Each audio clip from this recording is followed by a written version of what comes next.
Hello, everyone, and welcome back to the show. I'm Blake Oliver. And I'm David Leary.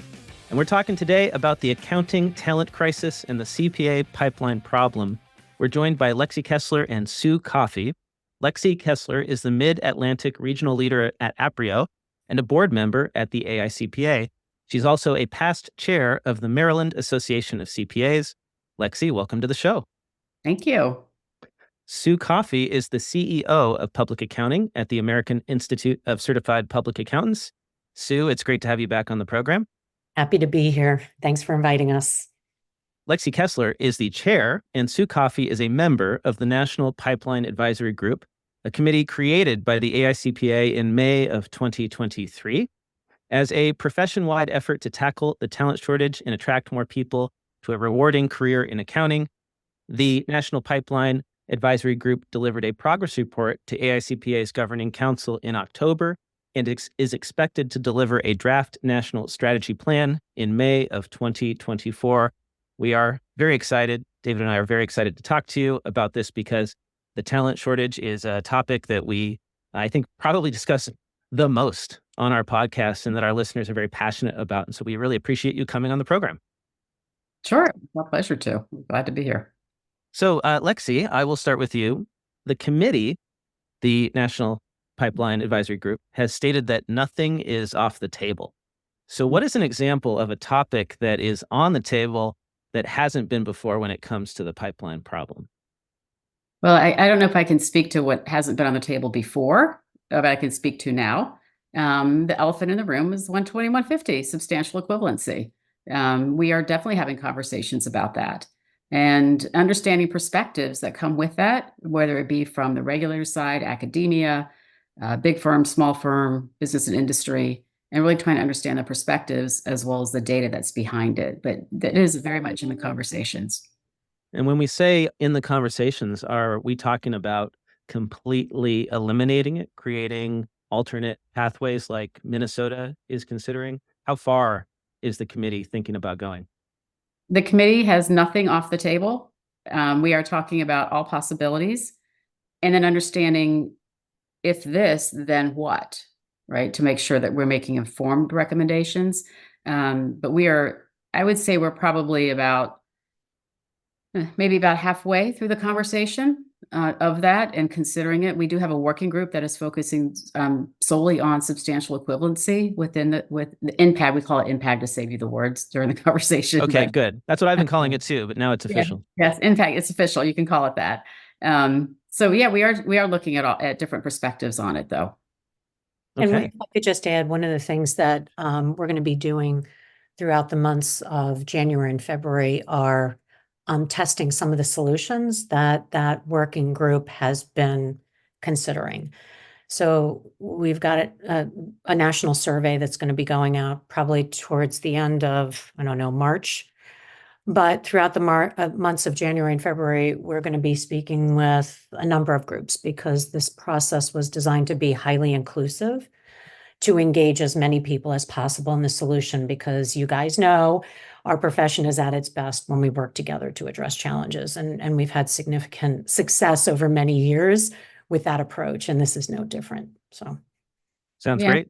Point, Sue, is that I think also that working together concept is really important. It's how we started off our meetings when we first met in July, was we all want the same result, right? We may not agree on how to get there, but we certainly can have the conversation to figure out how to get there. Mm-hmm. So that together piece is a huge piece of how we're focusing on this. Sue, you have identified 2 leaks in the pipeline. The first is in college, when we lose accounting majors. You said on the Accounting Today podcast something that really stuck with me. You said that 208,000 students per year declare an accounting major, but only 50,000 per year graduate with an accounting degree. Where does that data come from? That is a kind of shocking stat that only 25% of accounting majors complete their degree. yeah, so one of the things that we agreed on when we started down this path with the NPAG was that we needed to be data-driven. There's a lot of opinion out there. And so we started gathering all of the data we could find about our pipeline. And so some of that data comes from the National Vital Statistics Report. Some of it comes from Statistica. Some of it comes from the National Center for Education Statistics. Some comes from research.com. Some comes from iPads. So there's a whole bunch of kind of, third-party research that's been done that we compiled to see if we could put together a picture and to see where those leakage points were. And that happened to be one of them. And candidly, that was shocking to us that we were losing that many people in just, that 4-year period. And so many people were declaring accounting as a major and then dropping out. And we've been asking ourselves why. And interestingly, the AAA, the American Accounting Association, has been thinking about that as well. And what are some things that they can do to make a difference? And so they've been talking about, turning the principles of accounting course on its head or its side, and really looking at the content and really looking at the format of the course and who the instructors are. And if we could just, if you think about it, if we could just increase that by 50% or even 100%, like add one more student, we'd be in a much better position as a profession. And then we need to get them over the finish line. We need to get them interested in the exam. And I think, we're rolling out a new exam in January 2024 with new content as well as a new structure that I think allows students to focus on their interests. And so hopefully that will have a positive impact in, drawing students to take the CPA exam and then getting them over the finish line. One of the things that I'm trying to wrap my head around is the scale of this problem, the scope of it. The Bureau of Labor Statistics says that there are about 126,000 openings for accountants and auditors projected each year on average over the next decade. But we're only producing 50,000 accounting majors every year. And so you said on the Accounting Today podcast, Sue, that we need to double the number from 50,000 to 100,000. That's the goal.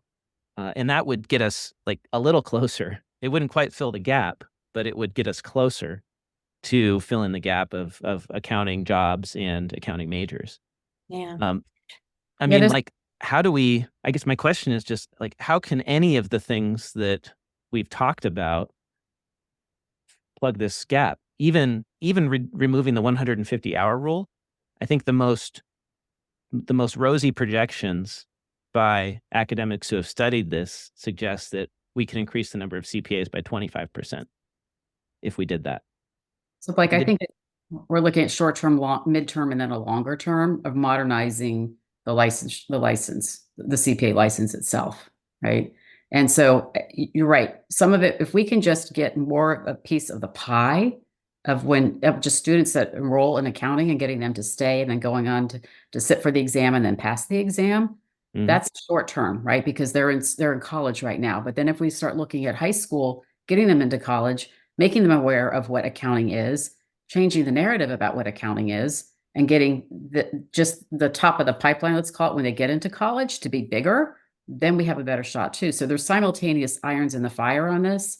That will take a little bit more of a midterm because the kids have to get through school, right? Yeah, guys, I also think we have to look maybe a little bit more broadly and the entire ecosystem. And not everybody's going to go on to be a CPA, right? And when you think about CPA firms and corporate finance departments, they're not just hiring individuals who are CPAs or going down the CPA path. They're looking at paraprofessionals. They're looking at professionals outside of their organizations through outsourcing and maybe even offshoring. So when we've been talking about it, we've actually been talking, NPAG is focused on accounting and CPAs, but I think we have to look at the broader ecosystem as well, technologists and engineers and all of those individuals that the profession needs to support the work they're doing for the capital markets and our local communities. Yeah, go ahead, David. I was just saying, before we jump off like the leaks in the pipeline, is there any other piece of data that kind of surprised you? You were like, whoa, that's a big thing we didn't know about before based on the committee's research? That was probably the biggest. And I know you guys mentioned on one of your recent podcasts firm culture and firm business models. And one of the areas that we're looking at as part of NPAG is the retention rates in the 1 to 5 years of employment, particularly at firms, and the impact that those individuals who leave have on the front end of the pipeline. If they're not happy with, their situation, the culture of the firm, and they leave, what do they say on social media that then impacts middle school and high school and even college? And so in fact, just very recently, earlier, I guess late last week, mid last week, the Illinois CPA Society issued a report that updated a study they had performed, I don't know, a couple of years ago. You guys are probably aware of that. And there's a lot of really interesting information in it that wasn't surprising, but just validated some of the things that we were hearing about why people are leaving firms. And it's the top 3 reasons are work-life balance. They want fewer hours and avoid burnout, and salary. It's like it's the ROI of the effort. So not that was shocking to me, but it was a very recent validation of what we've been hearing. I'm glad to hear that there's data to support what we've been hearing from our listeners. It's hours and pay when it comes to those first few years in public accounting. Yes. And we all agree that the pay has stagnated for starting salaries, especially for auditors, which is where 2/3 of accounting grads end up when they graduate. They go into auditing, typically at large firms. And those salaries have inched up, but when you take into account the inflation we've had over the last few years, they're basically where they were 10 years ago or even longer. So that's the second leak in the pipeline, is in public accounting, years 1 to 5, let's say. The staff life cycle, which is normal. That's how public accounting firms have always operated, where staff come in, they get experience, and then some of them stay, become managers, directors, partners, and then some of them, most of them, leave and go do other things in industry. But it seems that a lot of the folks who are leaving now are just leaving accounting entirely. And that was the shocking stat in the Wall Street Journal back in 2022. 300,000 U.S. accountants and auditors left their jobs in just 2 years. And that was a 17% decline for the profession. So in thinking broadly about how we solve this pipeline problem, it seems to me like the people who left recently are actually great candidates to come back. Mhm. So is the committee considering anything to bring back those 300,000 people who quit? That's certainly been in the conversation, is the boomerangs that are coming back. The challenge, I think, gets to be a little bit more, it's really up to the firms a little bit more so. And I'm a firm believer that the accounting, the business model needs to change, right? Especially for this next generation, Gen Z coming up. They don't want to wait for 5 years for it to be a higher paying profession. They're not willing to do that. And there's just a reality that we need to face. And what I'm hoping is that some of this survey data that we get back, that what we can actually do then is work with PCPS, Private Company Practice Section, and see if we can develop some toolkits for some of the smaller firms that don't have the resources like some of the large firms do, to try to help them of how do you change that business model? Like, what are some of the key things people are looking for, and try to do the whole, the broader ecosystem of it. It's not just the large firms. Large firms, they have some deeper pockets. They're able to put initiatives into place to do those things. And I know firms have done things like alumni clubs to have people stay in touch and to invite them back. But I do think that that's a big pool that we could use. And even with today's world, when you look at it not being the pyramid, but maybe the diamond shape a little bit, for public accounting, that maybe they go into industry first and then they come into public accounting because they understand what industry is. So, but we still need them to be in accounting, right? Right. First and foremost, we got to get them into accounting. So That's like, if you think of the pipeline like a fire hose going from university into public accounting, shifting that hose over to industry would be a massive change, because that's not how it's been done. it hasn't been. In generations, right? Right. This No, it's sense- true. And when you have, it used to be that, when I was a long time ago, when I was in college, and I think it's still somewhat true, is that you go into public accounting, you get your 2 years, and you go into private. Yep. That's what you do. And so now that people are what's happening is that they aren't going into private, though, to your point. And what's happening is now some of the corporates are now recruiting on campuses. So there's fewer people and more people on campuses. Mhm. So you've got like a perfect storm kind of in that space right now. So let's get to the thing the thing that's actually we've identified is causing people to leave, which is the salaries and the hours.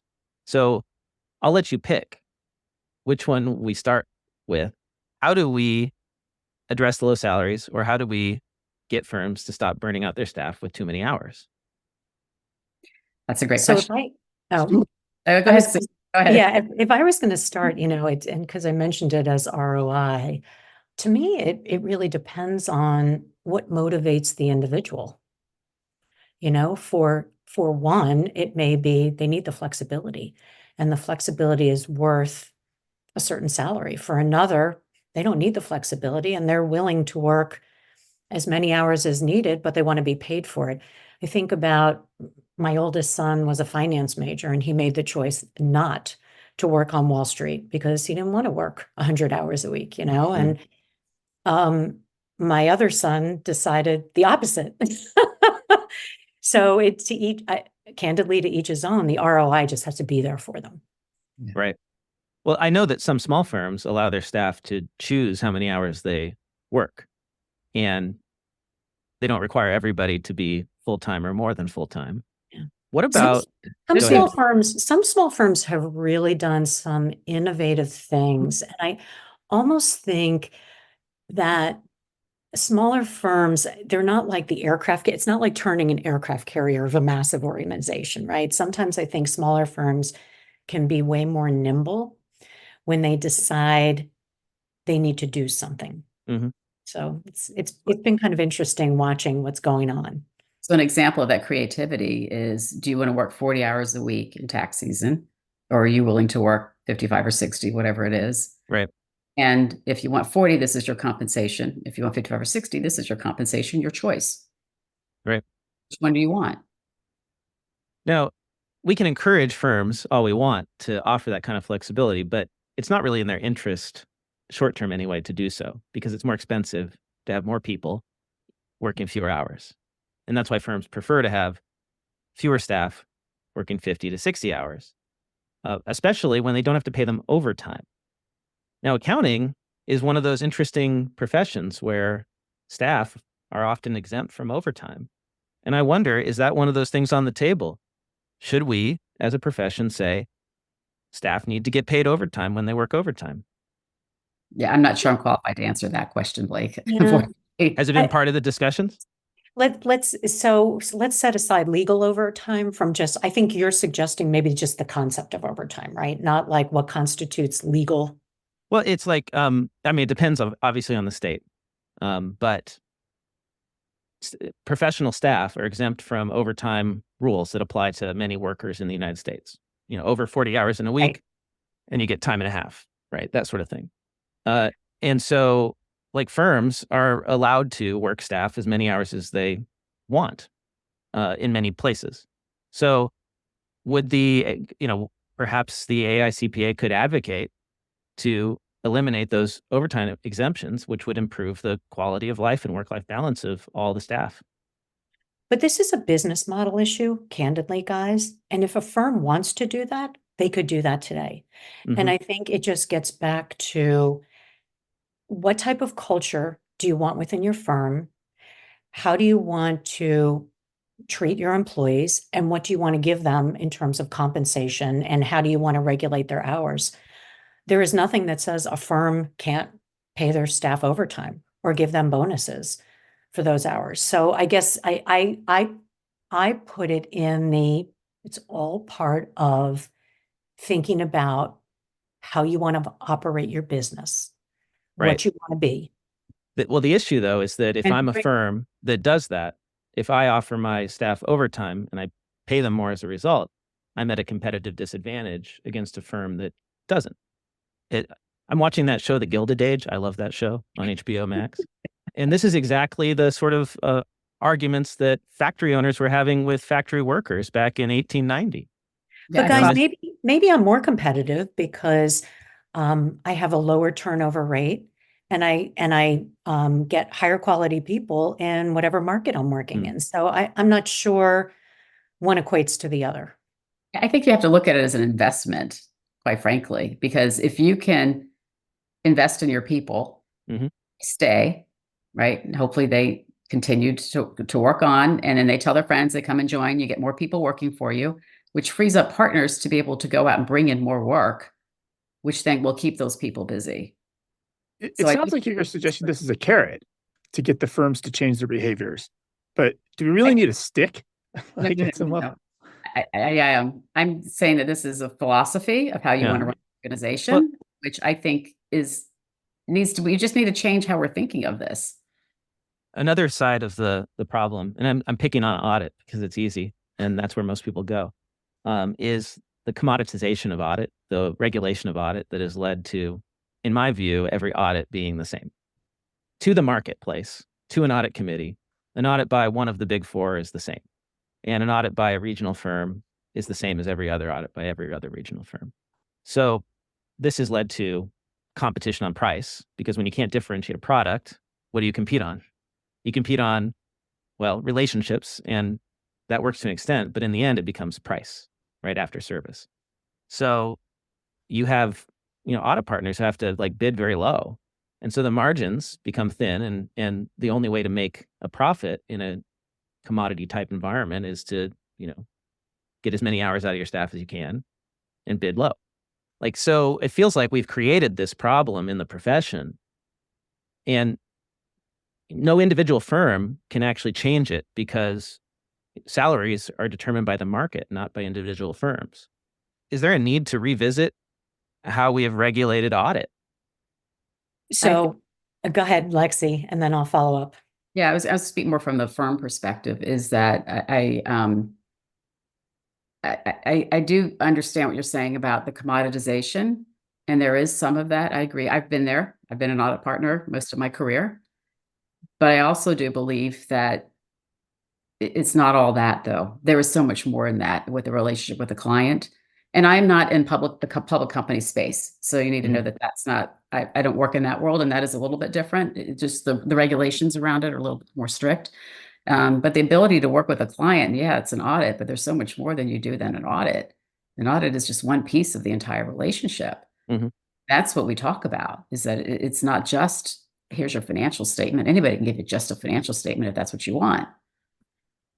But the firm, I think the profession as a whole needs to, well, whatever. Sue, I'll let you finish that question before I got off on another Well, topic. no, I just, Lexi, because you guys know what I do, and probably, I don't know if you know kind of my career path, but I've spent a large, the bulk of my career around audit and the value proposition of the audit, and making sure that firms are invested in quality, and they've put all of the, quality control and quality management things in place to create a quality product that has value in the marketplace, whether it's value to investors or value to lenders or sureties or to nonprofits, donors, et cetera. And I actually think there's a significant value to the audit. And I think a lot of firms are starting to see that. We've invested organizationally in quality to help the profession in this space. And we're significantly invested in a technology-based tool that basically looks at the audit differently. It's designed to transform the audit, and it's being used in the marketplace and providing firms with richer information about their clients that they can then share with their clients as part of the value proposition of the audit. So I do see it a bit differently. I see it less as a commodity and more of just the value our profession offers. I'd love to keep on that topic because I'm very passionate about it, and I can tell you are too. But I've got one more question I want to get to before we run out of time. And that is something that's I'm also very passionate about, which is career changers. As you know, Sue, I'm a career changer. I was a music major before I became a CPA. And it was very difficult. It was extremely difficult to go back to school to earn all the specific credits I need and then sit for the exam. And while I'm not saying that we should water down the standards, I think we should still have high standards to become CPAs. I feel like it's hard for career changers. And I feel like there's a lot of Americans, millions of Americans, in fact, who majored in something other than accounting that would love to be accountants. Because for them, as for me, even the starting salary in accounting was great compared to what I was making as a musician, busking on the street, right? So what are we doing? What are we thinking about when it comes to bringing more career changers into the accounting and the CPA world? So I'll start, and then Lexi, if you want to pick up. So I think you raise an amazing point. We need to be just as focused on career changers as we are at, middle school and high school levels, and bringing people into our profession. Career changers bring a wealth of knowledge with them. To your point, musician, you bring a lot of creativity, which is super important to a lot of the work we do in our profession. And actually, if you think about the breadth of the services we offer, I mean, there really is something in our profession for everybody, and we need to talk about it differently, but we also have to create the flexibility for career changers so that it is not as much of an uphill battle as, for example, you've articulated it was for you. Yeah, I echo what Sue says, is that the life experience is huge what comes to the table when somebody changes a career. It really is. It's just a different perspective that they can bring to the table in a conversation with a client, in a conversation in a meeting, whatever it is. It's just a different perspective. And we need differences at the table in conversations. That's great to hear. We've got just a few minutes left, so I wanted to give you the opportunity. Is there anything you'd like to say to the listeners of the Accounting Podcast about NPAG or the pipeline, and where should they go to learn more? So we do have a website. I should know this. Accountingpipeline.org. Thank you. Accountingpipeline.org. I was just on it, but and so there's some information. That website's being developed, but I would love for people to stay tuned. Really, we're trying to get out into the media a little bit more, not a little bit more, be more vocal about what we're working on. We want people to respond to our survey data, Blake, because if we don't get that feedback, then we don't have the data points that we need to make the right recommendations to move all of us forward. And is it going to make everybody happy? No, but we're going to try to make the best decision for our profession to move it forward with the input from multiple people and multiple perspectives. It is a complex situation. There is not one easy fix. If we had one, we would have had it fixed by now, but we really want to welcome the engagement. We are working on being transparent, just busy, but the intent is there, and to continue to provide feedback to all of you. We appreciate the opportunity to be here today. Well said, Lexi. And I'll just follow up with what I started with, and that we are a profession that really is at its best when we work together. And this is no different. So thank you guys for affording us this opportunity to speak with you. Thank you so much for joining us. We've been talking to Lexy Kessler and Sue Coffey from the National Pipeline Advisory Group. Thanks so much for your time, and we look forward to hearing more in the future. Thank you. Thank you.